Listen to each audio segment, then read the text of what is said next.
So, నిన్న జరిగింది కదా! ఒక టాస్క్ 'పృథ్వీకి వర్సెస్ నబీల్'. ఆ టాస్క్‌లో నబీల్ ఓడిపోయాడనమాట. సో, బిగ్ బాస్ నిఖిల్‌కి ఒక ఛాన్స్ ఇచ్చాడు. మీ 'కాంతార' టీమ్‌లోంచి ఒక మెంబర్‌ని తీసేయండి అంటే నబీల్‌ని తీసేశారు. ఎందుకు అంటే మీకేమనిపించింది ఆ డెసిషన్ నిఖిల్ తీసేయడం కరెక్ట్ అనిపించిందా? రాంగ్ అనిపించిందా? నాకైతే కరెక్ట్ అనిపించింది. ఎందుకో చెప్తాను వినండి.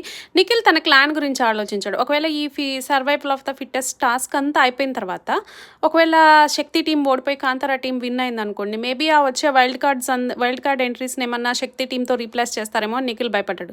పైగా ఈ శక్తి టీమ్‌లో ఉండేదంతా ఎవరు? తన క్లోజ్ ఫ్రెండ్స్ పృథ్వీ, సోనియా, యష్మి వీళ్ళే కదా! సో, నిఖిల్ అలా ఆలోచించాడనమాట. ఒకవేళ రేపు మనం ఓడిపోతే, మనం స్ట్రాంగ్‌గా లేకపోతే ఓడిపోవాల్సొస్తది. ఓడిపోతే మన టీమ్ మెంబర్స్ ఏమన్నా ఎలిమినేట్ అవుతారేమో ఆ వైల్డ్ కార్డ్ ఎంట్రీస్ కోసం అనేసి తను అలా ఆలోచించి అలా డెసిషన్ తీసుకున్నాడు. నాకైతే ఇందులో ఏమీ తప్పనిపించలేదు. అది కరెక్ట్ డెసిషనే నిఖిల్ తీసుకోవడం.